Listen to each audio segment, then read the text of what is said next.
Old Sultan, from Grimm's Fairy Tales, by Jacob and Wilhelm Grimm, translated by Edgar Taylor and Marion Edwards. Read by Bob Newfeld. A shepherd had a faithful dog called Sultan, who was grown very old, and had lost all his teeth. And one day, when the shepherd and his wife were standing together before the house, the shepherd said, "I will shoot old Sultan to-morrow morning, for he is of no use now." But his wife said, "Pray let the poor faithful creature live. He has served us well a great many years, and we ought to give him a livelihood for the rest of his days." "But what can we do with him?" said the shepherd. "He has not a tooth in his head, and the thieves don't care for him at all. To be sure he has served us, but then he did it to earn his livelihood. To-morrow shall be his last day, depend upon it." Poor Sultan, who was lying close by them, heard all that the shepherd and his wife said to one another, and was very much frightened to think to-morrow would be his last day. So in the evening he went to his good friend the wolf, who lived in the wood, and told him all his sorrows, and how his master meant to kill him in the morning. "Make yourself easy," said the wolf. "I will give you some good advice. Your master, you know, goes out every morning very early with his wife into the field, and they take their little child with them, and lay it down behind the hedge in the shade while they are at work. Now, do you lie down close by the child, and pretend to be watching it, and I will come out of the wood and run away with it. You must run after me as fast as you can, and I will let it drop. Then you may carry it back, and they will think you have saved their child, and will be so thankful to you that they will take care of you as long as you live." The dog liked this plan very well, and accordingly so it was managed.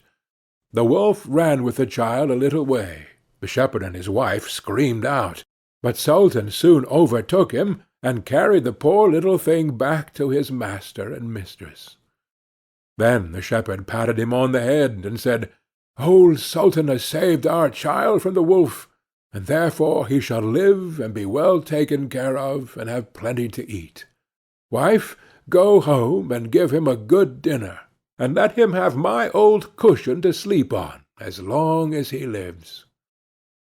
So from this time forward Sultan had all that he could wish for.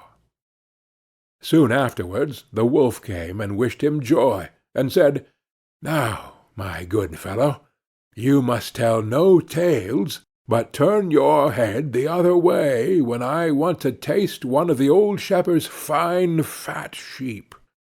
"No," said the Sultan, "I will be true to my master." However, the wolf thought he was in joke, and came one night to get a dainty morsel.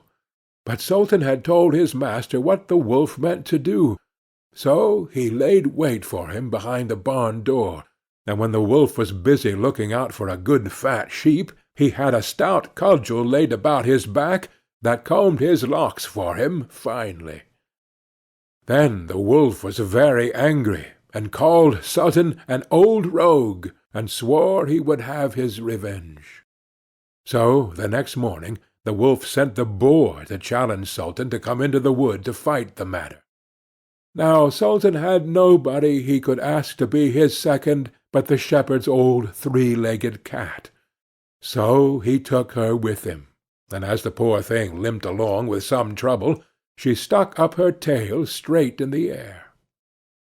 The wolf and the wild boar were first on the ground, and when they espied their enemies coming, and saw the cat's long tail standing straight in the air, they thought she was carrying a sword for Sultan to fight with, and every time she limped, they thought she was picking up a stone to throw at them.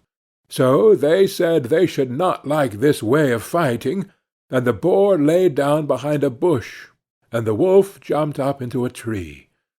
Sultan and the cat soon came up, and looked about, and wondered that there was no one there. The boar, however, had not quite hidden himself, for his ears stuck out of the bush, and when he shook one of them a little, the cat, seeing something move, and thinking it was a mouse, sprang upon it, and bit and scratched it, so that the boar jumped up, and grunted, and ran away, roaring out, "Look up in the tree! There sits the one who is to blame." So they looked up, and espied the wolf sitting among the branches, and they called him a cowardly rascal, and would not suffer him to come down till he was heartily ashamed of himself, and had promised to be good friends again with old Sultan. End of Old Sultan.